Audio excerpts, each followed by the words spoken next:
if he knows anything at all, no employer is going to hire another worker to produce less of a product than they had before. You're paying out money, you're getting less return. Obviously idiotic. Also, nobody's going to be hired on the line here, because on the line, the marginal product is zero. You're hiring a worker for a certain amount of money, you get no more, zero increase in product. You're not going to do that either. So zone 3 is verboten. In other words, because what happens in zone 3 is there are too many workers per fixed capital. There's so many workers per land and per capital equipment that are producing lower product all the time, or no more product. So nobody's going to operate in zone, no factor will be employed in zone 3. That's pretty self-evident. The problem with zone 1 is a little trickier. I went through that whole thing, but the point with zone 1 is, in the area of zone 1, the fixed factors are too excessive compared to the number of workers. You have so few workers per land and capital goods. The workers have to rush around trying to use all of them. You wind up with a lower average product. The marginal product is negative. The marginal product for fixed factors is negative in zone 1. And on the line, the marginal product is zero for fixed factors.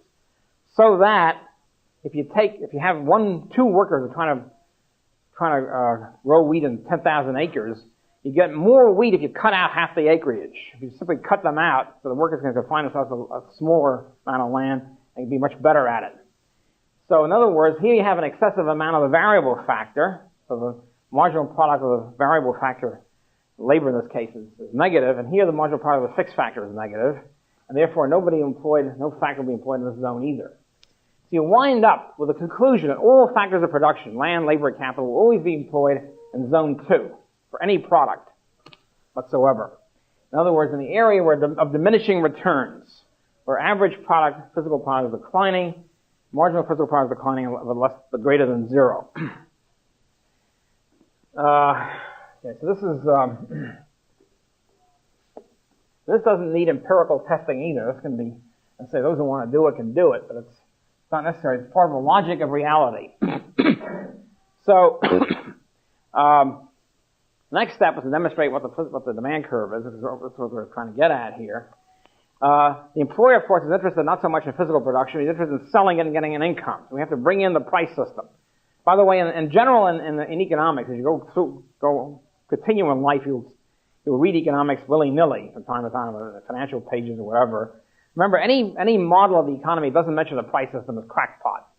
Prices have got to show up somewhere. If they don't show up, for example, much of macroeconomics, prices drop out. Don't talk about prices. Be very suspicious of any economic model or theory that doesn't mention prices. Prices are the key to the whole system. So similarly here, what happens is the employer is interested in total revenue and total cost, of course, maximizing profit. In the case of revenue, he's interested in factors of production which will bring him greater revenue. So, we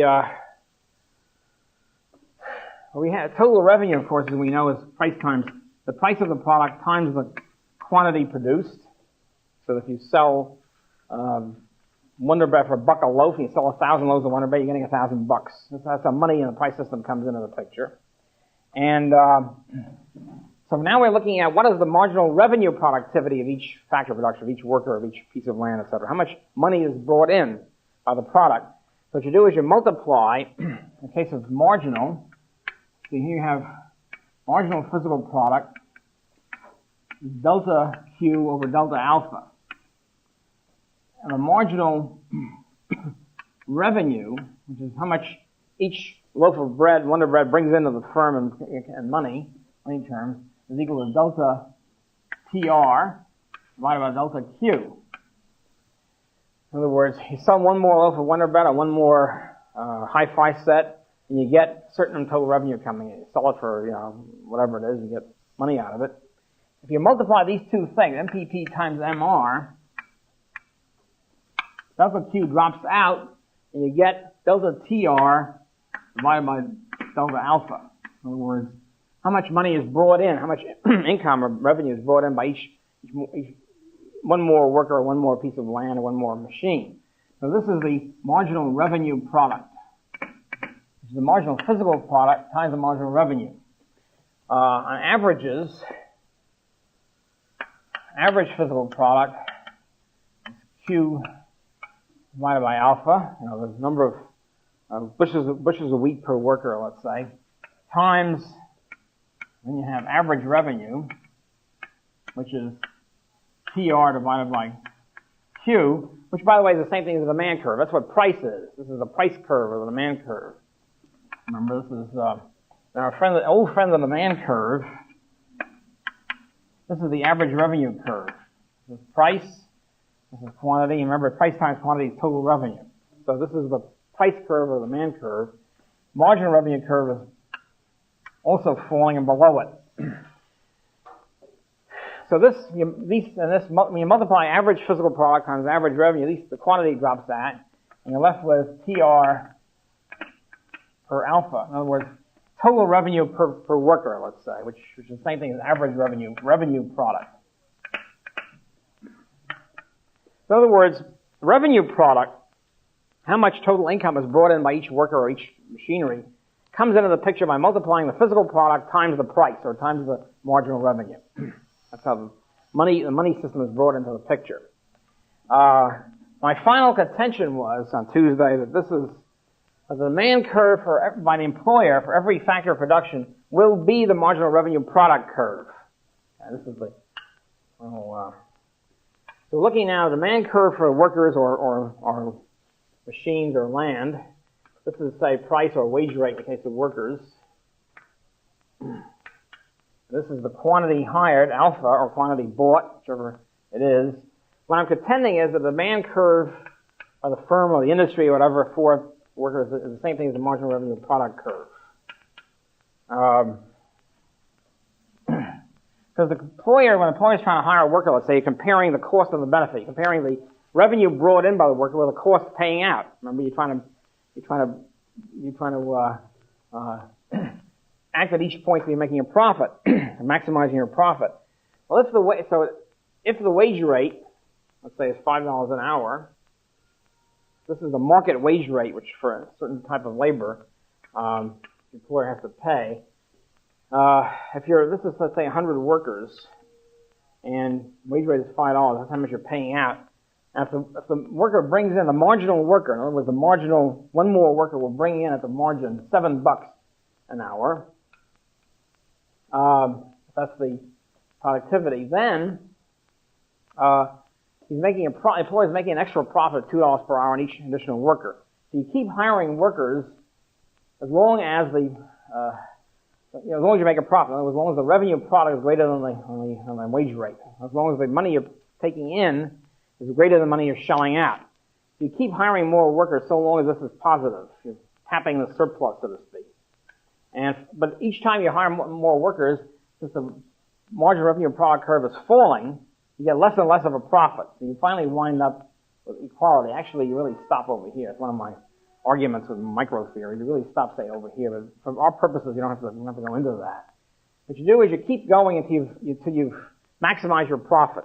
Until you get to the point where you just make a teeny bit more from the worker than you're paying out. And after that, and you stop before you make losses. If you're let's say this is 200.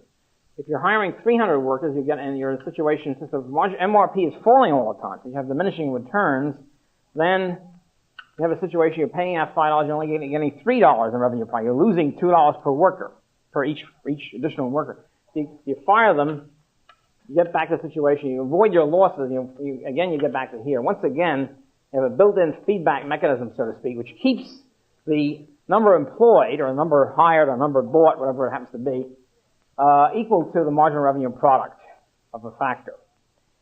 So in other words, if the wage rate is up here, you hire this many, if it's down here, you hire this many, if it's down here, you hire that many, etc., etc. And we've already seen the definition of a demand curve. The definition of any demand curve is given the price, this will show you how much will be purchased or hired in this case. Given the price, and the lower the price, the more will be purchased or hired, etc., etc. So we've already seen when we talk about minimum wage law that the demand curve for labor is falling. Now we're showing why it's falling, exactly how it's falling, and what determines it. It's the marginal revenue product curve, which is also falling. Because you have a falling marginal physical product curve, falling in the relevant zone 2, and a falling since the marginal revenue curve is always falling, because the demand curve is always falling, you multiply these two, you get a falling marginal revenue product curve. multiply two falling curves, you have to wind up with a third falling curve, okay, as the product. So, this is the demand curve for the factors of production. It's the marginal revenue product curve for labor, different kinds of labor, for capital goods, raw materials, and land. All these things this is the so-called marginal revenue product, for short, it's called the marginal productivity theory. Marginal revenue productivity theory is the correct word, but it could be, just say marginal productivity theory for short. And some people have challenged this, saying somehow it's evil or whatever it is. This is simply the fact. In other words, that any price of factors, including wage rates, will equal the marginal revenue product curve. This determines the demand curve for labor or land or capital. Then, of course, you have the supply curve. And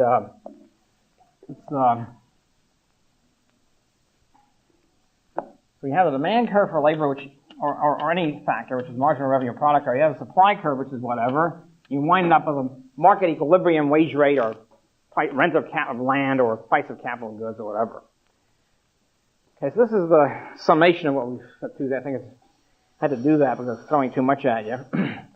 And what we'll now do is investigate the labor market in particular, which is the most important of the factor markets. Actually, obviously, of course, we're interested in people. We're interested in and what happens to wage rates, why they're what they are, and what determines them. In the case of labor, you do not really get a vertical supply curve. Land will have a vertical supply curve, or any given or capital equipment. In the case of labor, however, nobody's going to work 40 hours a week or whatever for a penny an hour. You'd rather stay home. In other words, leisure is always an alternative. So it's something like that. In other words, you at least get something like this, with a sharp falling off of the supply of labor curve as you get into a low wage rate area. And the greater the unemployment insurance or the welfare payment, the higher this is going to be, a bigger floor you've got on how much wage rates people will accept. So, also another thing, it gets more complicated by the fact that some people are not in the labor force. I think I've already mentioned this when I dealt with unemployment and minimum wage law. The whole population is not, the labor force is defined as those who are employed or seeking employment. So it's a sort of a variable thing, because some people are retired, other people are babies, so there's a lot of play in the system. For example, the last 20 years or so, or 10 years, a lot of housewives, of course, have entered the labor force. So, you have people who are, the population might have stayed the same or gone up a little bit. The labor force is going way up for that reason, okay, for that particular reason. So, there's a tendency even in the short run, to have a forward sloping supply curve for labor, because if you raise wage rates enough, people will stop being housewives and join the labor force. In other words, there's an incentive to it's a little bit dependent on babysitter prices, or whatever you want to call it, daycare prices or something. If you raise wage rates, say, for women considerably above the babysitting price or daycare price, you have more women entering the labor force. Wage rates go down, less of them will enter. So generally, there'll be a forward sloping supply curve for labor, even in the immediate, short run, even day to day. So we can have a little bit something like this.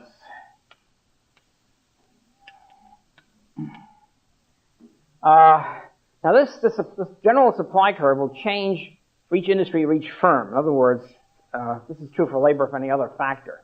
If you multiply the alternatives open for you, then you have a more elastic it becomes the curve. Consumers, the demand curve for Wonder Bread is much flatter than the demand curve for bread as a whole. Similarly, the supply curve of labor, say, to one industry will be much flatter, more elastic than the supply curve of labor in general. In other words, as I said, if plumbers, there's a big increase in demand for plumbing, let's say, and the wage rate for plumbing go up, you'll have people going in, you have a flatter supply curve of plumbing, a supply curve of labor to an industry. It's flatter. If you raise the wage rates, more people will be brought into plumbing or computer engineer or whatever. The lower it people got out of it. This is a more longer run thing, of course. I admit that. Get a longer run perspective. And similarly, the supply curve of each firm will be quite flat. So if Ford increases its wage rates compared to General Motors, people tend to leave General Motors and go into Ford, and vice versa. So the supply curve of labor to a firm will be flatter than the supply curve of labor to an industry or the labor in general. So labor is partially mobile, and it's not completely mobile, but it is mobile to a large extent. In many cases, of course, people leave. It's not that you leave an industry at the age of 50. I mean, farmers, there's been an overall shift over the last 2 centuries from the farm to the city. It's not that every farmer drops the pitchfork and leaves. It's that the sons of the farmers growing up leave the farm and go to the city. So the most mobile labor force, of course, are teenagers or people just entering the labor force. They're much more mobile than people who've been in the business for 20 years. And so generally the mobility takes place among young people. They're the ones who are freer to move, to leave, to go to California and all the rest of it. So you don't need everybody to be mobile for this thing to work. All you need is some people, and that's exactly what they do. They leave for opportunities. They leave Michigan and go to California, or go to Texas and stuff like that. In England, there's much lower mobility. People tend to, if they're born in Shropshire, they live in Shropshire until they die, and never see beyond 20 miles, if that. So there are different cultures which have different rates of mobility, so to speak.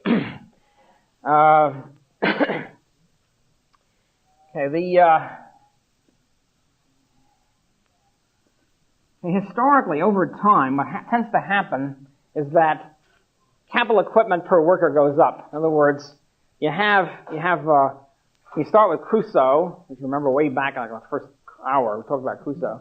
You start with Crusoe, you have one stick, that's his capital equipment, and one net, okay? Or a bow and arrow or something. Now we've got, over the centuries, we've accumulated lots of capital equipment.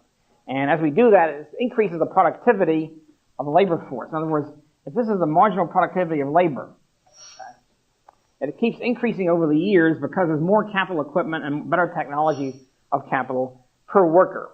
That's really the key. In other words, you have a labor force, of course, goes up, but you have an even greater increase in capital equipment and productive capital equipment, et cetera, et cetera. So the result of that, you have a fall in the price of machinery, fall in the price of capital equipment, and a fall in the price, of course, of consumer goods, and an increase in wage rates. In other words, demand for labor, as the productivity of labor increases over time. Okay, this is demand for labor. We're not talking about fireplace. We're not talking about wage rates specifically. Over time, the history of capitalist development is a history of increase of capital equipment and technology, high technology, etc., which constantly increases the demand curve for labor and thereby increasing the wage rate. So this is the supply of labor. You have something like that. But over time, you have a continual increase in what's known as real wage rates. It means wage rates per purchasing power, not just in money terms, which could be inflationary, but in real terms. You can buy more and better stuff, and standard of living goes up. The reason why the standard of living goes up over the century, especially since the Industrial Revolution, since the mid-18th century, is when a continuing increase of capital investment, capital equipment, and technology embodied in capital equipment. Technology by itself won't do anything. The Romans probably had a lot of high-tech development. They didn't apply it much to real life. So just inventions isn't enough. You have to apply them in industry and capital investment. Embody them, so to speak, in capital investment. So what you have over time, tendency is to have higher wage rates with more jobs. In other words, there's room for more people as you keep increasing the demand curve for labor. So you have increased employment at higher wage rates. And this is a labor market. And so what all this mostly rests on is increased capital development, capital accumulation, and higher technology embodied in capital accumulation. So for this you need savings, you need investment, and all the rest of it. You need a capitalist function to do this. So over time then you have more jobs at higher wage rates. This is the history of the 19th and 20th centuries, fortunately. Okay, so the route, this is one route to higher wage rates. The other possible route to higher wage rates is the route taken by restrictionism, by cartels. This case, cartels of labor, called labor unions. Namely, what you try to do, given the demand for labor, instead of promoting the idea of increased capital investment with higher wage rates through jobs, what you try to do is restrict the supply of labor, push it to the left in some way, thereby increasing the wage rate at the expense of those who are displaced. In other words, you take the labor force, you restrict it in one way or the other. We'll see various ways in which it's done, and thereby decreasing wage rates for some people and increasing wage rates for others at their expense. This is a restrictionist solution, so to speak. In this method, the method of capital investment, you're increasing the number of jobs and increasing wage rates. In this method, you decrease the number of jobs and increase wage rates. So what you're doing is you're excluding a bunch of people, either immigrants through immigration restrictions or through unions, non-union people who are pushed into other lower wage occupations. So this is the, in the labor market, this is the way it's done. Unions can't determine wage rates. They can't say, okay, we decide to have 50% wage increase. If they did that, they could do it unlimitedly, just like the minimum wage law. Union can come and say, we want quadruple the wage rate for everybody. Okay, we'll do it. Can't do that because the firms will go out of business. So the way it's done is by trying to control the labor force, restricting it and pushing wage rates up at the expense of other workers. So what you have in real life, in contrast to the Marxist myth that you have a group of capitalists on the one hand with common class interests, a group of workers on the other hand with common class interests, and the two are at war, just the opposite. Capitalists are competing among themselves through goods and services and all that, and workers compete among themselves for jobs and wages, etc. So a cartel of workers, unions are very much like a cartel of workers, and with a similar aim of cutting the supply and raising the wage rate. We'll see how that can be done next time. So we'll have to have a 10-minute break and continue on with the union question. What unions try to do is control the labor market. Control the market for their particular labor. If they can keep out entry in one way or the other and they can then raise the wage rate. The economic power of a union, and I will define economic power as the ability not to just make noise, but the ability to raise wage rates above the non-union level. Okay? Economic power then is very different from publicity. The powerful unions are usually the ones that are small, highly skilled craftsmen, other people who have a very small craft, and where you need a long years of apprenticeship to be good at it, and which is a small part of the labor force. In other words, it depends again. The power of the union depends a lot on the elasticity of the demand curve for labor. In other words, let's take the automobile workers union, where it's probably pretty elastic. Let's take ditch diggers, very elastic. Almost anybody with a good pair of arms and shoulders can be a ditch digger. It does not take 10 years of degrees and stuff like that, okay? So, you have an elasticity of demand for it. So if this is demand for ditch diggers, and you have a ditch diggers union, which pushes the wage rate, we demand 50% wage increase, then you get something like, the quantity of labor hired falls off drastically, you have huge unemployment. This breaks the union. In other words, the union's not going to last very long if you demand a certain wage rate increase, and even if you get it, you have 80% unemployment in the industry. The unemployed ditch diggers go and just undercut the union at the end of it. So, in other words, any successful union raising wage rate will cause unemployment. The point is, if they cause a lot of it, it'll destroy the union. That's why there's no ditch diggers union. Otherwise, no successful ditch diggers union. So what you have, the successful unions will tend to be those which have an inelastic demand curve for that particular labor. So that if you raise the wage rate, let's say this is the supply curve of labor, if you push the supply curve to the left, some way, you raise the wage rate, it will cause some unemployment, but not too much, maybe 5% or 10% or whatever. And at best you can hope for is there'll be no visible unemployment. All you do is eliminate jobs for teenagers coming in, so you won't see unemployment. Just won't be any jobs available. It would have been available without the union increase. So to do that, you have to have an inelastic demand curve for labor. You have to have certain conditions. One of them is, one, you have to control the labor force just to get there in the first place. But another one is, it should be a small percentage of the total cost of the business, a small percentage of the payroll, so to speak. To give you an idea, it's a beautiful example from the history of Poly here. We used to have two mighty unions here, two massive unions, so to speak. The faculty union, called the American Association of University Professors, which represented the entire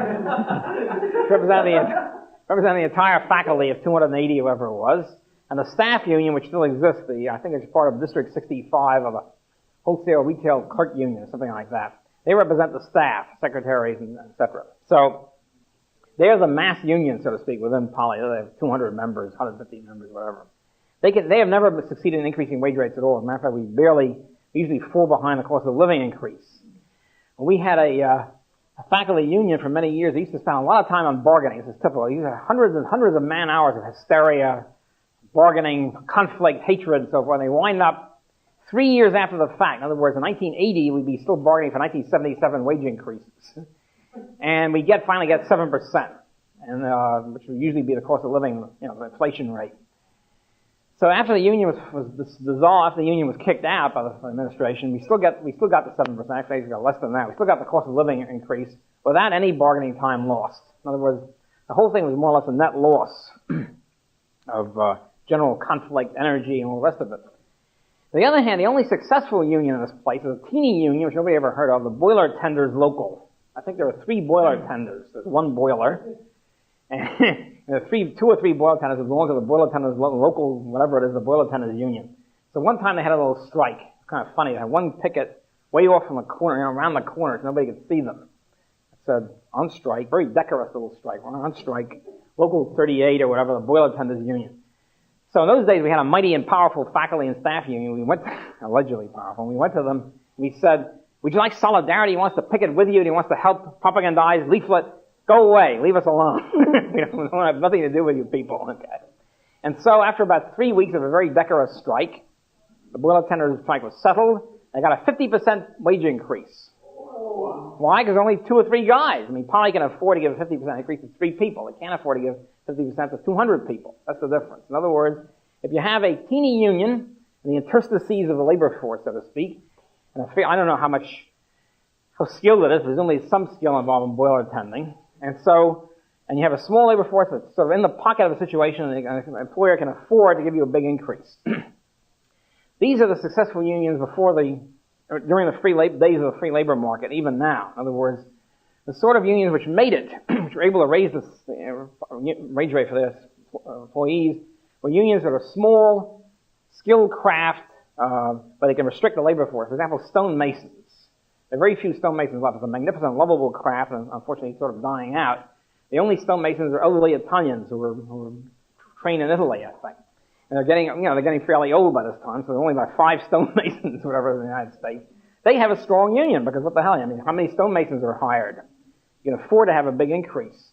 So at any rate, so what you have then, in the free labor market before 1935, in other words, from 1880s to 1935, they had more or less a free labor market. There was no government intervention in the labor market.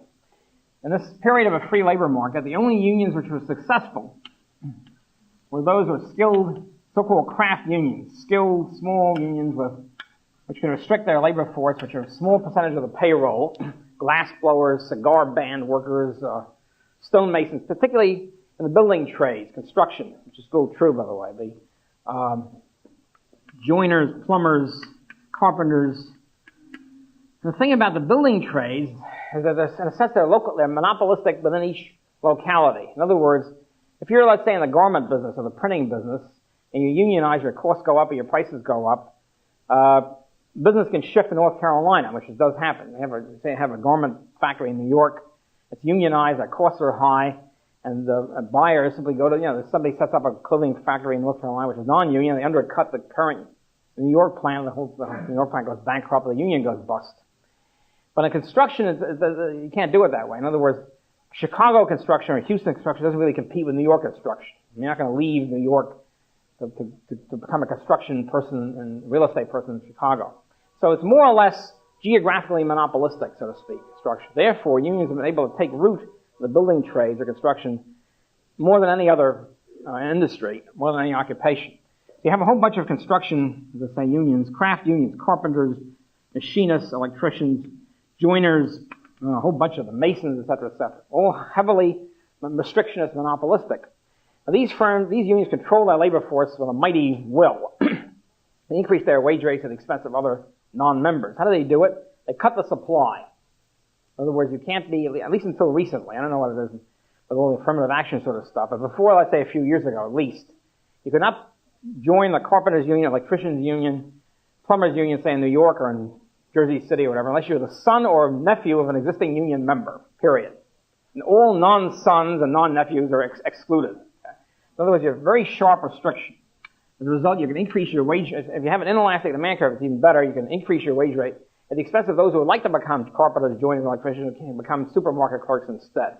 In other words, they're driven in, they're pushed into non-union or non-powerful union occupations. So if you want to be an electrician, let's say, in Hoboken, you can't do it. If you're not a son or a nephew of a union member, you can't do it. You just can't be an electrician. You have to either move to Texas or California or become a supermarket clerk or a gas station attendant. So what happens is, in other words, is these unions have been accused of being racist. Well, in a sense, they're racist, but also they hate all, not only other race, but they discriminate not only against other races, but against non-relatives. That's what it amounts to. Non-sons and non-nephews. Now, in recent years, women have entered the construction trade, so it's, I guess, a little bit of loosening up on this, but it's still, I think, basically true that these craft unions are highly restrictive. So what happens is that this is a union membership. This is a craft union occupation. You cut the supply drastically to the left by restricting the supply of, say, electricians to only relatives. Then you increase your wage rate. These people, however, are excluded. These people who would have been electricians, like to be electricians, are pushed into other non-union industries. So they become, let's say, supermarket clerks or something like that, which increases the supply of labor in the supermarket clerks or in gas station attendants. So the wage rate goes down. In other words, what these unions are doing, they're increasing the wage rates of their members at the expense of lower wage rates for other people, for competing workers, so to speak. There's no overall increase in wage rates over the entire labor force. But unions do, if they can do it at all, they can accomplish the raising of wage rates for their members at the expense of other occupations who suffer lower wage rates. So what you have is competition within the labor force. It's not so much employers that get hurt by union restrictions, it's other workers who are not relatives, or who don't have to be fortunate enough to be son of an existing union member. So before 1935 in the free labor market, the unions took hold in crafts, okay, and construction industry in particular. Anthracite coal, contrasted by bituminous coal, which is what most coal is. Bituminous coal is all over the place. It's all over the eastern seaboard, in West Virginia, Kentucky, Pennsylvania, whatever. It's also in the mountain states. Anthracite coal is only in a little area of eastern Pennsylvania around Scranton. And so it's very easy then. It's geographically monopolistic, so to speak. And so it was easy to organize a powerful anthracite coal union, which could then be restricted and all the rest of it. But not in bituminous coal, which only came in after 1935 when the government intervened heavily in the labor market. So the only other, construction, anthracite, a few skilled crafts, glass blowing and things like that. And the only other one I can think of at this moment is the musicians' union, a strange paradox. Apparently the thing with musicians, this is so true, the stagehands union and the theater, very, very powerful craft unions, they suffer very heavy unemployment. In other words, they push up the wage rate enormously, so that the unemployment in the musicians industry is like 80-90%. Same way with actors. The actors are mostly waiters at in restaurants, things like that. They wait for their big break. So apparently acting and theater musicians is such that people love to play music to such an extent, love to be in the theater, they're willing to accept a 90% unemployment rate, spend most of their time hanging around on menial occupations waiting for their big break. In that sort of situation, they don't break the union, in other words. It's sort of a bizarre, eccentric kind of occupation. I learned labor economics from a former union economist who was very knowledgeable, very savvy in all this. He went down this list and he said, well, how come musicians break the mold? How come they can have a big unemployment rate, which wouldn't be tolerated, say, in anthracite coal or construction? He said, well, musicians are crazy anyway. Everybody knows that. Anyway, that's the reason. In other words, they're willing to accept a union wage rate, which unemploys most of them most of the time because they're waiting for that big break. So these are really the only unions that were successful before 1935. Within that framework, it was a very small percentage of the labor force, obviously. In other words, between 1886, 1885, let's say, and 1935, proportion of union membership to total labor force was varied between 3 and 8%, something like that. A very small proportion. In other words, the union problem, whatever it is, was fairly limited. It was limited mostly, as I say, to construction, anthracite coal, and the rest of the time, within this 3 and 8%, it would fluctuate in accordance with the business cycle. In other words, in the boom periods, okay, have a boom period, demand for labor goes up. And so, there's increased wage rates. So in other words, wage rates go up in an inflationary or boom period. And unions took the credit for it. They say, hey, look, we're increasing our wage rates in the clothing industry. People join the union because of that. And then comes a recession, demand for labor goes down again, wage rates would fall on the free market, but unions try to keep the wage rates up, and there's heavy unemployment, and this breaks the union. So what you have then, within the 3 and 8%, the 3 to 8% reflected the business cycle. In other words, a recession would be down at 3%, and a boom would go up to 8%, then go back down. It would fluctuate with the business cycle within a very small range, way less than 10%. It would fluctuate in accordance with this business cycle factor. So unions would always collapse in recessions because the reality would hit, wage rates would fall, and they would try to keep the wage rates up, and bingo, the whole thing would collapse. So even though historians like to talk about unions, for one thing, they're usually ideologically in favor of them. For another thing, it's sort of dramatic. They have a strike and it makes the headlines, but it really wasn't that important. It really only covered a small percentage of the workforce. And what happens then is that with World War I, with the New Deal period, 1930s, everything shifts because of massive government intervention, which still exists. The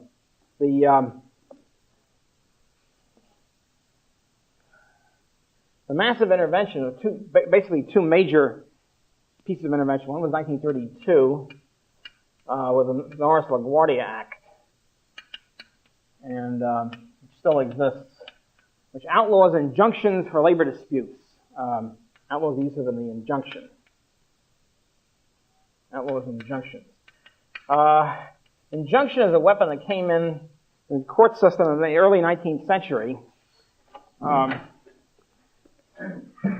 Usually, if somebody's aggressing against you, somebody's stealing your watch or something, you call the cops. You try to punish him or prevent it, get the watch back or whatever. In other cases, however, you have a continuing pattern of aggression. In other words, let's say somebody's always driving a truck across your lawn. Let's say there's a traffic jam in your corner, and the trucks would like to sort of go across your lawn so they can avoid the traffic, and they do it. And some truck keeps doing it week after week.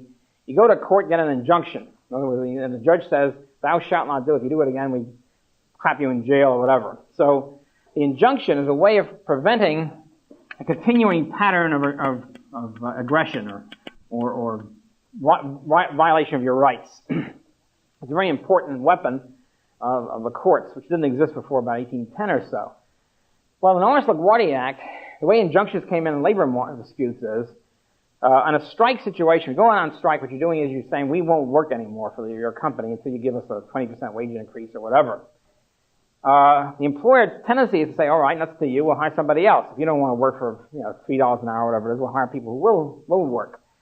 And that immediately creates a problem for the strikers, who then proceed to try to beat up the one with the other, prevent non-strikers from taking their jobs, unquote. In other words, from doing the work at a rate which strikers don't want to do. So in other words, essential to the victory of any strike for the union is to use violence against non-striking workers, against replacement workers, known as scabs in the vernacular.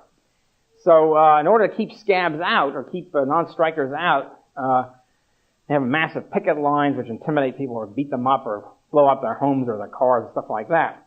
In other words, violence in labor disputes is almost always done by the union. The reason is because the only way you can really win a strike is to prevent non-strikers from replacing you. Employers don't really have any incentive to commit violence except as a defensive weapon to try to keep their plan in order and try to keep the non-strikers from being beaten up. So generally, there's an a priori insight in most labor disputes, most of the violence is committed by the unions. I have all sorts of personal stories of this sort, which still exist, by the way. A few years ago, there was a student in this class who was working for Con Ed. It was a Con Ed strike. And the plant at Con Ed was down in Madison Avenue or something, somewhere midtown Manhattan. And the union sort of established control over who could get in and out. In other words, the union said, well, we'll allow managers to stay in. In other words, we'll allow managers to keep the Con Ed going. We won't allow any managers to come back in if they leave. So they had to stay there for the 3 weeks, whatever the length of the strike is. They allow food to be shipped in. Very, very nice of them. They allow them to send food in, but they won't allow the managers to come back. They have to stay there physically and sleep there and sort of stuff. Fortunately, it's only lasted a week or two. My father, unfortunately, was in this situation. He was a chief chemist at what was then Tidewater Oil Company, now part of Getty. now part of, God knows what, Texaco, I guess, or something. Anyway, it was Tidewater Oil Company trying to plant at Bayonne, New Jersey, and the union went on strike. The union was a so-called company union, which according to the textbooks must be a weak-dominated union, the tool of the employers. They were not a tool of the employers at all. They were very feisty. And so they called a strike, and oil refineries have to keep going. You can't shut them down because it'll take a couple of years to bring them up again. You have to keep a maintenance plant going. So the managers were allowed to stay there and keep the plant going. However, they weren't allowed to come back in. The union wouldn't allow it. The union establishes control over the territory, so to speak. The cops, of course, looked the other way. And so they allowed food to be shipped in. In this case, my poor father was there for about 3 months. I mean, literally, the 3-month strike, and we're like prisoners, like being in a concentration camp, being allowed to stay in this crummy dump. I mean, the refinery is not a sort of a luxury resort, if you've ever seen an oil refinery. So, in other words, the union seizes control. Instead of the police performing their alleged function of preventing violence and keeping the peace, the police abandon this responsibility to turn over the rule over the street, so to speak, to the union. So, at any rate, so this is fairly common, and it really still is, except in the South, for example, which always had a sound attitude toward the union question. Namely, the police prevent any kind of union violence. Where the police really prevent union violence, strikes usually collapse. There's usually very little union power for that reason. A famous case of that was the Kingsport strike in Kingsport, Tennessee, about 10, 15 years ago. It's very interesting, very illustrative kind of situation at Kingsport. Kingsport was a modern plant in Tennessee, in the Appalachia country. And here's this plant which was hiring at the top wage rate of the area. Beautiful working conditions, great place. Everybody wanted to work for the Kingsport printing plant. High unemployment in the area. It's Appalachia, which is, next time I'll tell you why it's Appalachia, because the coal miners union activities. Anyway, a whole bunch of unemployed people wanting to get good jobs supplied by Kingsport. The Kingsport union goes out on strike demanding higher wages. Totally crazy, sort of like a kamikaze assault. Because there's no way to have the printers always have the proponent of the doctrine. You have to take years to be a good printer. You have to use an apprenticeship. It's like being a physician. It's a lot of baloney. You can train a good printer in a couple of months. And of course, the printing people knew that. So when the printers went out on strike, first of all, unions couldn't use violence because in the South you can't get away with that. You don't own the streets, so to speak. So they had to take their chances, and the Kingsport press simply hired more workers and trained them in a couple of months, and that was it. Workers are very happy. They're getting good jobs. Hey, we got a great job at Kingsport, the Kingsport printing plant. And the union, the strike is still going, supposedly, but it's not, they just faded away. Officially, they're still on strike 20 years later, 10 years later. In practice, they're all gone. The unions shut up shop and left. So, if you look at the classic pattern of unions, there was no way they could win it. It was really like a suicide squad. They couldn't use violence. They couldn't restrict the supply because there's plenty of heavy unemployment in the area. And so why did they do it? Interesting question. Were they totally dumb? Were they crazy? No, they weren't. But what happened was unions are dominated by the national union. In other words, the way the structure of union power goes is that every union has a national union, whatever it is, the woodworkers union, machinists, automobile workers, whatever, printers. They got a national union which has the locus of power. The nationals have a bunch of locals, which are mostly dominated by the national. The national can tell them what to do. Locals in different regions and whatever. The national often join a federation. In our case, right now, it's the AFL-CIO, American Federation of Labor Congress of Industrial Organizations. But the AFL has no power in itself. They try to arbitrate disputes within the national union. The locus of power is the national union, which is represented in the AFL, but they really don't. It's like the UN in a sense. There's no government power over the national union. So what happened was this: the New York State and New England is essentially, in many ways, decaying areas. In other words, if you're ever going to see textile plants or printing plants or whatever in New England, they're all falling apart. They're like 19th century buildings. Okay? And they're inefficient, they're too small, they're heavily unionized, which raises their costs, et cetera, et cetera. What's happened in the United States over time is that the Northeast originally a major industrial area. Okay? In other words, the Northeast quadrant was industrialized. New York, Pennsylvania, Michigan, et cetera, and demand for labor went up as the capital investment went up, wage rates went up. So we had wage rates higher in the Northeast than in the South. Like the South was much less industrialized. In that kind of situation, the trend over time, over the long run, remember long run equilibrium, is for workers to leave the South and go to the North to get more jobs, higher wage rates, and for capital to leave the North, be attracted to the South where there's lower wage rates. So you have a sort of a mutual flow here, tending in the long run toward equality of wage rates. In the very long run, you tend toward equalization of standard of living. So, of course, Southern people have migrated to the North, and capital, especially in inefficient industries, begins to migrate to the South. I already talked about how minimum wage laws acted as a tariff, in a sense, trying to cripple Southern competition. So what happens is, in Kingsport, Tennessee, for example, we have a brand new modern plant, no unions, lower wage costs, lower everything costs, higher productivity, out-competing these inefficient backward companies in New York and New England. And so the New York headquarters told the local down here, well, first what happened was the printers of the printing companies in New York and New England went to the union and said, look, we're being out-competed by these guys in North Carolina, Tennessee, and whatever. Do something about it. Let's try to cripple them. In other words, try to impose higher labor costs on the South. You can't do it through a federal minimum wage law. You do it through trying to unionize them. Try your best, try to unionize them so we can get rid of their competition. So the National Union gives an order to their local in Kingsport, Tennessee, strike for higher wage rates, even though they had nothing to lose. I mean, the National Union had nothing to lose. They're sacrificing the Kingsport locals, so to speak. Say, okay, go for it. Chances are low you can do anything about it. We have nothing to lose. Only the Kingsport people had something to lose. And sure enough, of course, they collapsed. But the whole thing was a collusion between the printers, the northern printers, the northern employers, and the Northern Union trying to cripple Southern competition, trying to get unionized the South. Now this is a story which repeats itself all throughout industry. In other words, instead of unions versus capitalists, what usually happens is it's capitalists plus unions trying to screw the rest of us, either through tariffs or through minimum wage law, or through imposing unionization on other parts of the industry, et cetera, et cetera. Time and again, this is what happens. It violates the Marxian myth that somehow you have solidarity of the workers as against capitalists. Let's just start on the coal miners union. We all know about Appalachia and its very heavy unemployment in the coal fields, really, of Kentucky and West Virginia, etc. What happened was, this is all deliberately brought about, more or less, by John L. Lewis, who was the brilliant head of the United Mine Workers Union, which came in the 1930s. I already mentioned the Anarcho-Capitalism Act. There's another act even more important, which I'll get to next time, the Wagner Act, as a result of which John L. Lewis was able to unionize the bituminous coal workers for the first time successfully.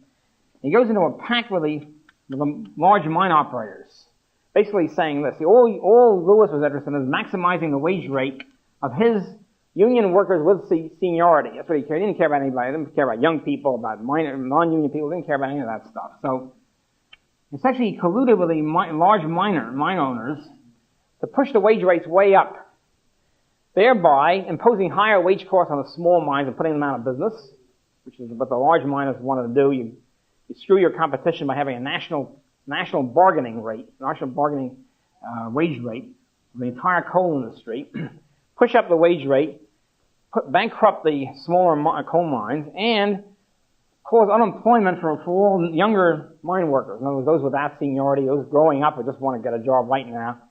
Unemploy them. Lewis didn't care. Lewis understood about the demand curve, understood very well. The demand curve had caused the unemployment. He didn't care. What he wanted to do was maximize the pension funds and which the union leaders then stole from the Boodle Fund, maximize the benefits for the existing workers with seniority and hell everybody else.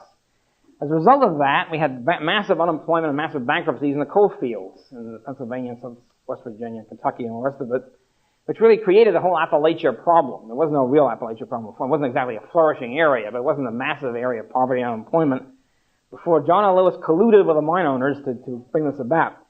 Now, next time we'll talk about the Wagner Act. This is the key thing which changed the whole face of unionism. Market and government intervention in it. The mid-1930s, federal government massively intervened in the labor market to substitute for a free labor market a government-dominated one, a controlled one. There are two major pieces of legislation which is expressed then. The first and less important was the Norris-LaGuardia Act of 1932, which prohibited and still does prohibit federal injunctions in labor disputes, and really just court injunctions, period, because states followed after the federal government on this. So, which means that you can't take a union to court and have an injunction to prevent it from engaging in violence and strike situations. So, prohibiting injunctions.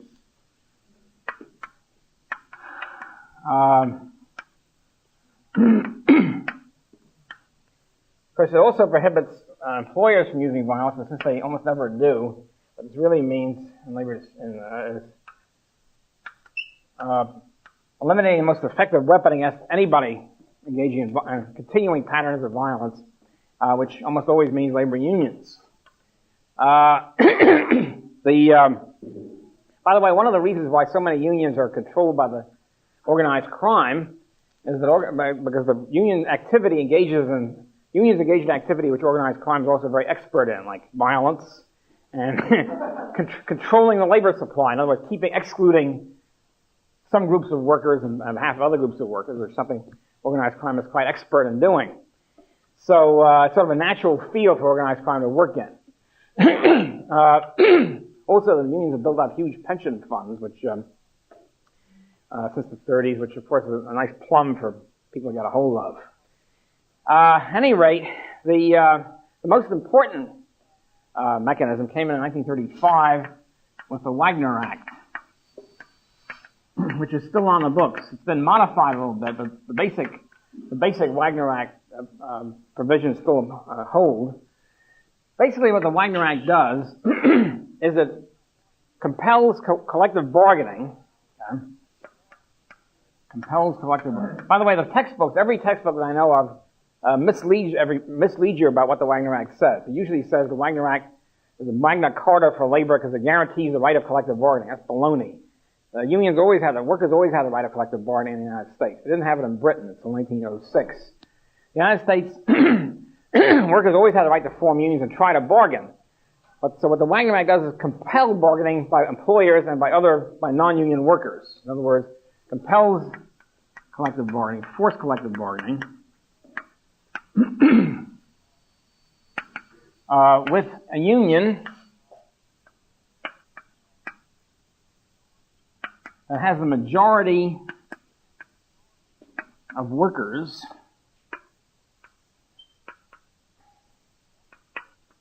in a bargaining unit. That's the basic. All the provisions of the national. This, by the way, is officially called the National Labor Relations Act.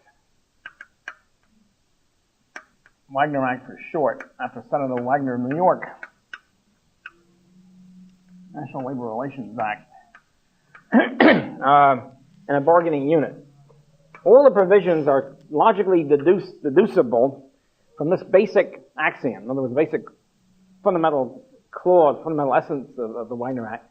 To compel collective bargaining with a union has the majority of workers in a bargaining unit. Okay, the first question is, of course, what's a bargaining unit? Good question, because it's up to the government to decide what a bargaining unit is. It's not a natural situation. And so the Wagner Act is administered by a National Labor Relations Board, appointed by the federal government, NLRB for short, which decides what a bargaining unit is. See, it's not automatic. For example, say the steel industry.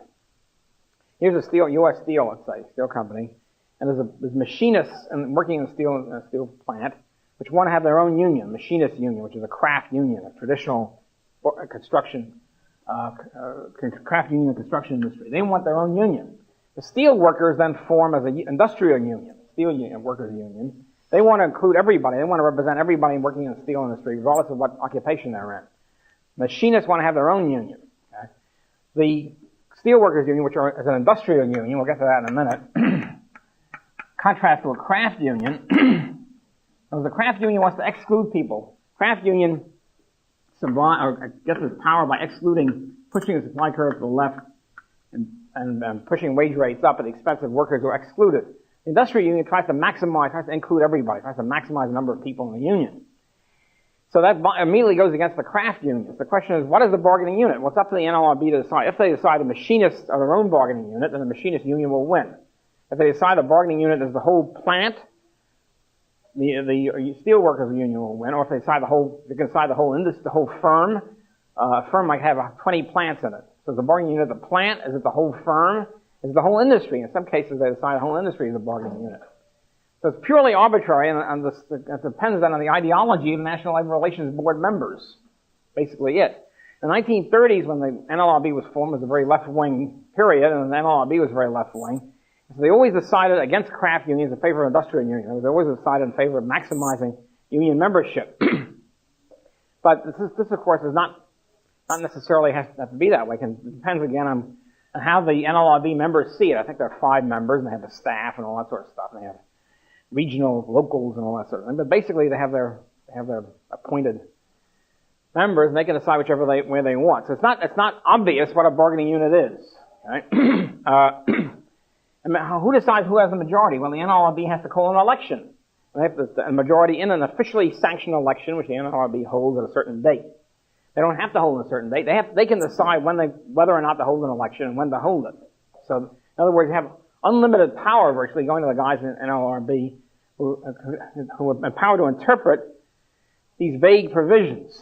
So another thing that happens is that the compels collective bargaining. So what's collective bargaining? They have to decide what collective bargaining is. It's also not very obvious. What does it mean? Well, in the old days, during the 30s and 40s, the left liberals in the heyday, if an employer said, he has to meet with a union, how often does he have to meet with them? Who knows? And it was originally, in the 30s and 40s, it was decided that if the employer doesn't offer a wage increase, that he's not bargaining in, quote, in good faith, unquote. In other words, he has to bargain in good faith. I think that's in the law. Okay?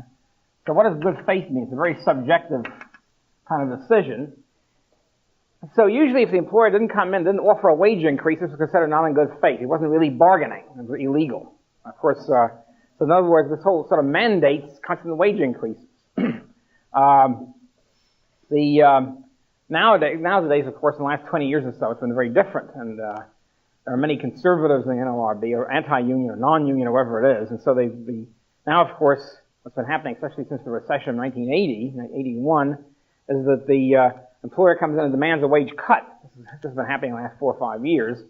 And in the last few years now, the unions are no longer that happy with the NLRB. They used to love it. They used to call it the Magna Carta of labor's rights. Well, and now they see the NLRB can rule against them and decide, why can't you come in with a wage cut? Why not? Offer a wage cut. And then they have to bargain. So this question of how often they have to meet, what does bargaining in good faith mean? For example, in General Electric around 1960s, the famous Vice President of Public Personnel Relations, Lemuel Boulware, came up with a theory of Boulwareism. Boulwareism said, look, what you do is when you come to the bargaining table, telling employers, give them your final offer first. In other words, this is the offer and that's it. Take it or leave it. And we offer a 10% wage increase or 5% wage cut or whatever it happens to be. And don't bargain any further. Well, this has been adopted quite successful, adopted by many employers. And the question is this really legal? Is it bargaining in good faith to present one offer? Well, if you don't say it's bargaining in good faith, well, how many offers are you supposed to present? So the whole thing is very murky. And indeed, it was declared illegal by the NLRB. But the point is, none of these things are obvious. Another thing, compelling collective bargaining also was interpreted as meaning in the statutes that the employer cannot discriminate against union organizers. So it's illegal. In other words, if you're going to have an election, and have a free and fair election, so to speak, then it was declared illegal to discriminate against union organizers. So it's not they couldn't fire union organizers, and it meant they couldn't keep a blacklist. In the old non-union days, employers used to keep a blacklist so that if Joe Zilch as a militant union organizer, his name would be set to other employers. Watch out for Joe Zilch, he's a bad apple. This is now illegal. It's also illegal to discriminate. It's also, as part of this, was interpreted by NLRB to mean that employers have to supply union organizers with meeting halls on the plant property. kind of a peculiar situation. Here the employer, let's say, doesn't want to have a union. Yet he's compelled by the law to provide the union organizers with a hall, with leaflet space, that sort of stuff. Is that their point of view? Also, in the heyday of the 30s and 40s, the employers would apply the free speech because it was interpreted to employ free speech up until about 20 years ago and so forth and so on. As a result of this compulsory collective bargaining system, union membership, which had been, as you remember, between 2 and 8%, it was around 3% when the NLRA was passed, skyrocketed. And during the late 30s and also during World War II, when there was a war labor board which had compulsory unionization for defense plants or war plants, as a result of this kind of privileging of unions, the percentage union membership of the labor force, which had, as you remember, fluctuated from about 2 to 8%, suddenly increased to skyrocket up to about 25%, I think is the maximum. Something like that. A lot depends on how you define, if you include agricultural workers and government employees in there. But anyway, around 25% by 1945. So this is, of course, a quantum leap. In other words, all of a sudden unionism becomes an important part of the American economic system, which it really wasn't before, due to the fact we have a government-regulated labor market instead of a free labor market. And the unions which came in during the late 30s, 35, were mostly industrial unions, which again were favored by the NLRB, which try to include everybody in the industry. The steel workers union, the rubber workers union, the electrical workers union, the bituminous coal workers union, mine workers, et cetera, all these mass organizing drives. This is very dramatic also. So it was a very dramatic organizing drive. The steel industry, automobile industry, coal mine, et cetera, et cetera. So all these came in the late 30s. Since the AFL was structured in favor of craft unions and against industrial unions, they formed their own group, late 30s, called the CIO, or the Congress of Industrial Organizations. Notice the industrial organization as the key term to distinguish that from the craft union. So politically, the CIO unions were pretty leftist in the late 30s and 40s, and they were, as I say, organized along different lines. After World War II, the communists who controlled a lot of the CIO unions were kicked out by the union people. And by around the 50s or 60s, somewhere around there, the two of them, AFL and CIO, began to sort of merge, began to sort of peacefully coexist, and finally merged again to form the current AFL-CIO. They still have jurisdictional disputes, but more or less they try and iron it out. So now we have the umbrella union, including the old AFL and the newer CIO. The CIO, by the way, is the first organization to set up political action committees, PACs, which are now, of course, all over the place, set up by corporations and all sorts of other organizations. Well, since World War II, unionism has gone to steady decline. Even with the Wagner Act, it's been declining ever since. It's now down to about 18%, something like that. It's a long-run decline. There are many reasons for this. For one thing, with greater affluence, people less interested in unions. For another thing, of course, there's been a shift of the economy toward the Southwest, which has never been particularly unionized, and toward new high-tech industries, computers, whatever, calculators, et cetera, and toward white-collar jobs, engineers and so forth, which have never been particularly unionized, or unionizable. So, in other words, as the old smokestack industries decline, as the old assembly line type industries decline, you have more and more service industries and engineering and professional occupations. Unions are steadily in decline and probably will continue doing so, despite almost repeated hysteria on the part of unionists. How do we do something? We're going to do something to reverse it. I maintain that most of the industrial unions have no real economic power, since they don't restrict the supply of members. Even though they make a lot of noise and have a lot of publicity and so forth, they don't really increase the wage rates of their members, as the craft unions can do. I mentioned already, about the faculty and the staff here, sort of a microcosm. They talk a lot and have a lot of members and some bureaucrats, but they really didn't have much power. So what the industrial unions do, the success of the industrial union basically is they have a lot of voting power. They're politically powerful, so they have a lot of voters, which craft unions don't. So they vote, and they have a big union bureaucracy, with big union dues and huge union bureaucracy who are very well paid at the top, and they have a whole network of sort of professional union bureaucrats. So you have unions in the United States are now very different from what they were in the 30s. They're much less politically, much less ideological, much less leftist, and also they're sort of bureaucrats. And they're sort of people who often go to college and never work. Say if you're head of a pipe fitters union, you're often never a pipe fitter. You never see a pipe. You go to you become an MBA or whatever, you become a labor expert, and you become head of or vice president of some steam fitters union or coal union, even though you've never seen a steam fit. So, and this of course sets up resentment on the part of the workers, because they begin to feel they're not only, quote, exploited by the employer, unquote, they're also exploited by the union, their own union, who is forcing them to pay heavy dues to set these people up and where they really don't accomplish much. They don't really raise the wage rates of the workers. So there's a lot of friction with the old egalitarian spirit of the unions is long gone. They have big plush offices and all the rest of it. So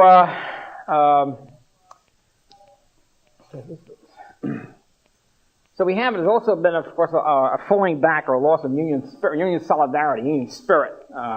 Most people are not that pro-union anymore. It used to be that nobody would cross the picket lines, everybody thought unions were great.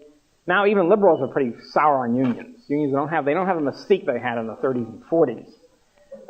When the Republicans first took over Congress in 1946, for the first time since 1930, they had been pledged to repeal the Wagner Act, get rid of this whole system. They didn't do it. What they did is they added some stuff in 1948 called the Taft-Hartley Act, which is really just an amendment of the Wagner Act. It's an addition to it. So we have now a Wagner-Taft-Hartley structure. I think this is 48.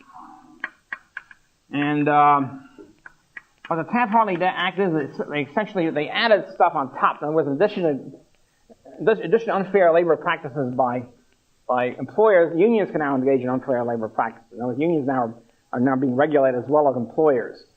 For example, if unions are too blatant, unions have to have elections once in a while. They don't lose them, but it's now considered unfair labor practice never to have an election. See, in the old days, most unions never had an election. You come in, you're a union president. There was a great saying in the labor movement. I mean, once a union president, always a union president. Once you get into power, you're there for life. It's still more or less true, even with elections. In some cases, like the United Mine Workers, there's big changes. But in most cases, once you get in, you're there forever. You can never be dislodged. It's not like a heavy political machine. And also they can't engage in too much racial discrimination, although they still engage to some extent. In other words, there's a certain curves now in union through. So essentially what the NLRB has added to its power, they've kept the same Wagner Act provisions and added on provisions regulating unions. The closed shop is now illegal. Closed shop in a situation where you can't get a job unless you belong to a union first. In other words, the equivalent would be you couldn't get a job as a poly professor unless you first joined the AUP. Or any other occupation. That's now illegal, but the union shop is still legal. So the union shop is, you can get a job on your own, but then you have to join the union within 30 days, whatever the provision is. So it's basically the same thing. It's slightly less restrictive, a closed shop, but it's not too different. Then there's other provisions that you're probably familiar with. If you have a strike if a government employee strike, you have to wait 30 days. There's various provisions of slowing down strikes, but these are mostly sort of marginal provisions. The key provisions are still there. The Wagner Act provisions are still there.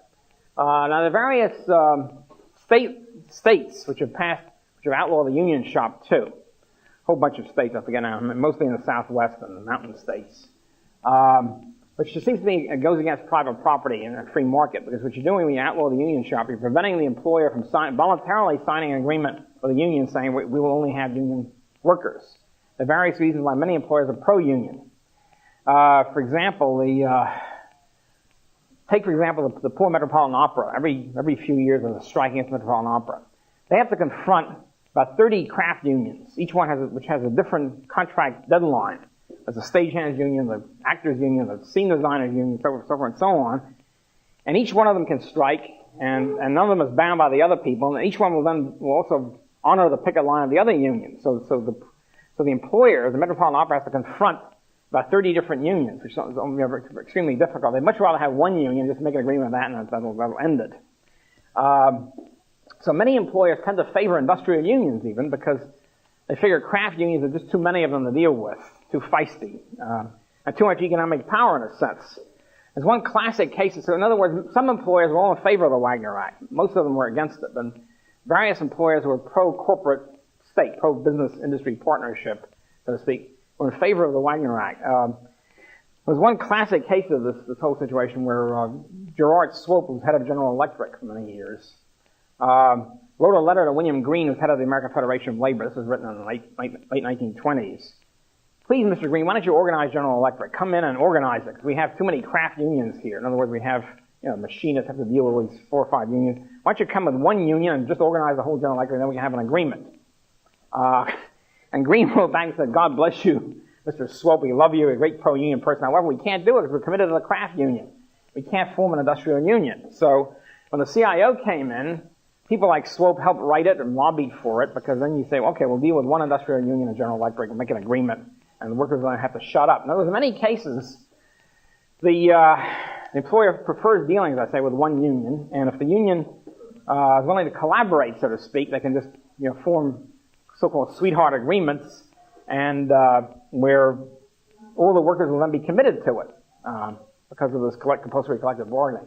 The individual worker can often be screwed here, because they often suffer from the fact that the union organizer or the national union is in favor of a mild wage increase or whatever. So there's also constant conflicts from below on this sort of basis. There's right now a big strike that's been going on for the last 8 months in Austin, Minnesota, which is a small city in the prairie out there, of the Hormel plant, which is of course a big food manufacturer. And the locals are all in favor of a big strike. They've been striking. The national union is very much against it. The national union is going to put the local in a trusteeship any day now. In other words, crack down on and displace the leadership. And the local swears to fight on. There's a whole big struggle over this of the local versus national. As I was already said here, the national union is always a big power center, and locals have very little power. So there's a big fight over this. One of the classic things that happened, maybe I mentioned this already, but this is the result of I mentioned John L. Lewis and the United Mine Workers Union yet? No.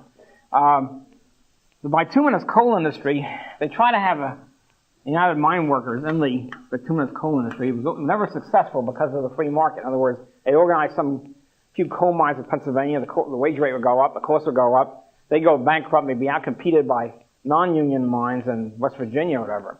So the United Mine Workers Union didn't succeed until the Wagner Act came in, which then compelled collective bargaining and then set up the conditions for a successful union.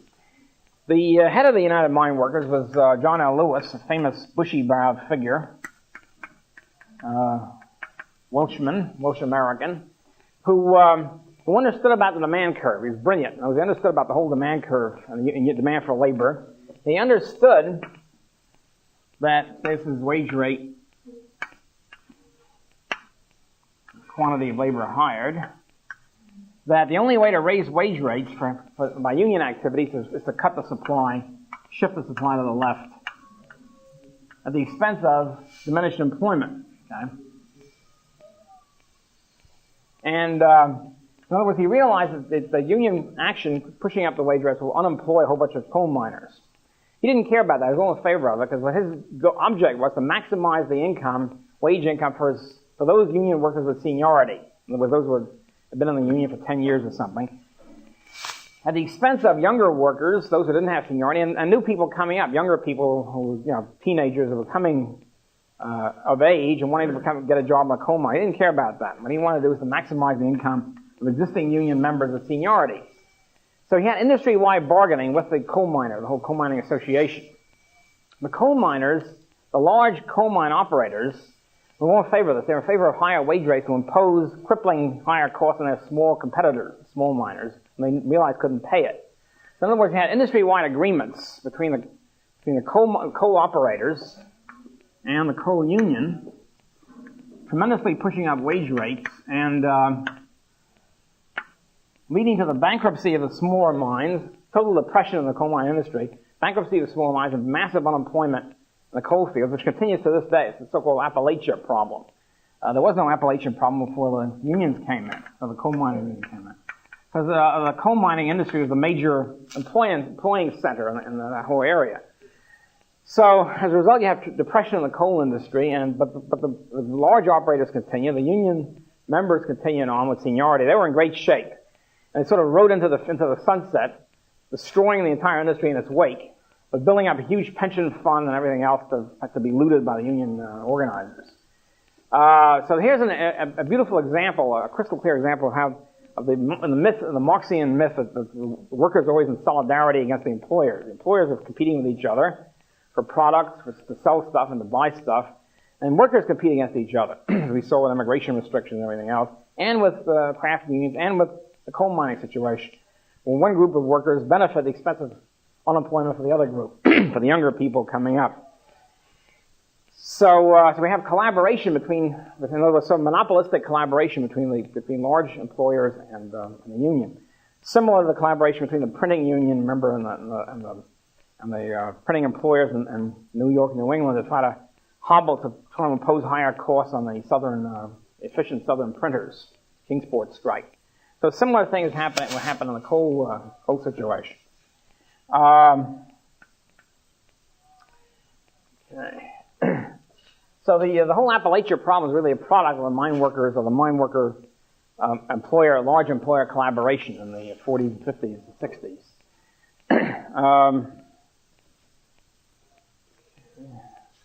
Most of the whatever increase in unions there have been in the last 20 years has been in government employee unions, which is really not really the same thing as, that depends on what the government's willing to pay. And it's hardly an employer versus employee situations.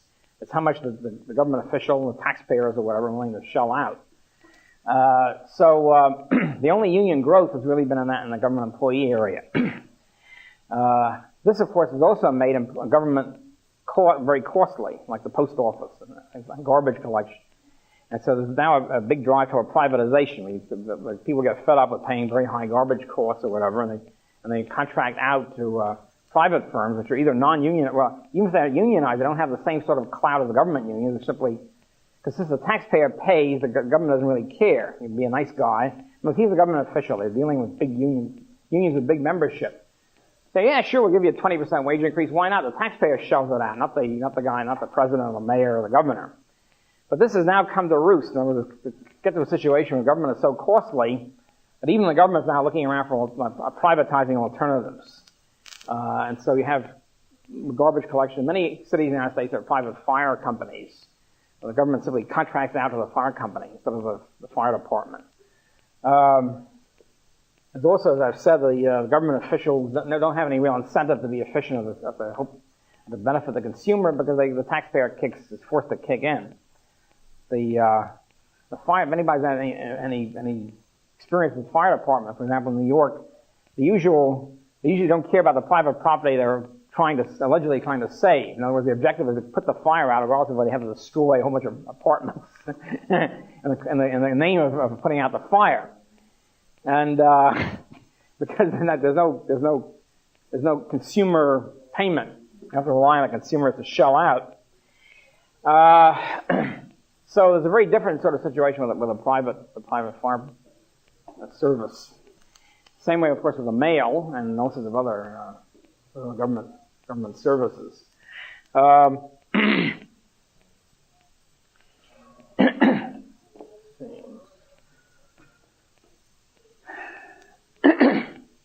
I think this actually sums up the union situation. I'd say the union, the pro-union spirit is more or less dwindled a lot in the United States. So you don't have the backing for the stuff. Oh, one more thing I should say about about unionization. About 20 years ago, there was a famous boycott, a great boycott. Cesar Chavez, one of the unionized the grape workers in California and other areas. And so the idea was that the consumer should kick in, should help out the grape workers union by boycotting grapes. Now, the effect of this, of course, if you're boycotting grapes, here's the demand for grapes. The effect, of course, is to diminish cut the supply, the demand curve for grapes. Here's the price of grapes. And reduce it because you're boycotting. Of course, another peculiar thing about the whole grape thing is since you can't see, when you look at a grape, you can't tell if it's a union grape or a non-union grape. They all look the same. The result, of course, is to diminish the demand curve for all grapes, including the poor guys who are unionized grapes. At any rate, the result of this, of course, is you cut the demand curve for grapes, shift it to the left, and reduce the profits of the, incur losses in the grape industry, and the result, the demand curve for grape workers goes down. So the result of the boycott was to lower the wage rate for grape workers instead of increasing them. Now eventually, when they finally knuckled under, it did increase. They did have unionization, did increase the grape unions, although that's sort of been diminished now in the last 10 years. But the interesting thing is that, in other words, if you look at the direct action here, what boycotting does is it reduces the demand curve for something and thereby lowers the wage rate. So in order, the objective was to benefit the grape workers. Instead of that, it really injure the grape workers, at least for the whole period when the boycott was going on. It doesn't seem to be as one economist wrote at the time, he said, if you want to really help the grape workers, you should eat as many grapes as possible. You should increase the demand curve for grapes, which then, of course, increases the demand curve for grape workers and increases their wage rate and increases the employment instead of the other way around, which cuts the wage rate and cuts the employment. So boycotts are generally a self-defeating way of trying to benefit the workers involved. And at least while the boycott is going on, you can say, well, after the boycott is victorious, it'll help them. That's kind of I'm not sure the grape workers were really consulted about this in depth. At least the full. I'm not sure the full consequences were spelled out to them before the boycott got underway. This is the trouble, by the way, with all boycotts in general. An ideological boycott, say a boycott of Russia or South Africa or whatever. The problem is it doesn't help the workers who are involved in this thing. What it does is it cuts the demand curve and thereby reduces their wages and their employment. So that it's a very tricky kind of weapon to use. It's a weapon which is much more it's self-indulgent. It's a weapon which is usually employed by people far removed from the action, who don't see the consequences on the people involved.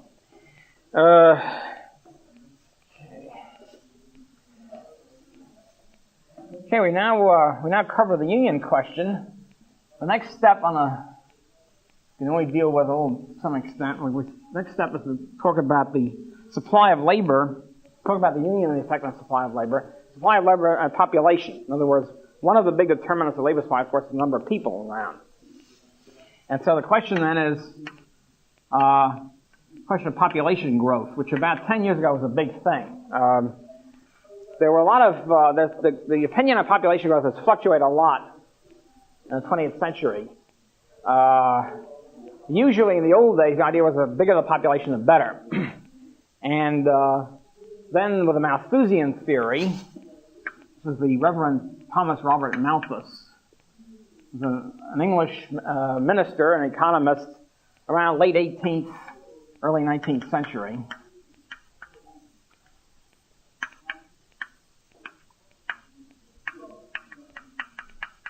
And writing in a period, interesting enough, writing a period of a tremendous industrial revolution where population was going up and standards of living were going up at the same time. Writing in this period, around 1790s, Malthus concluded that the world is going to hell because of increased population growth.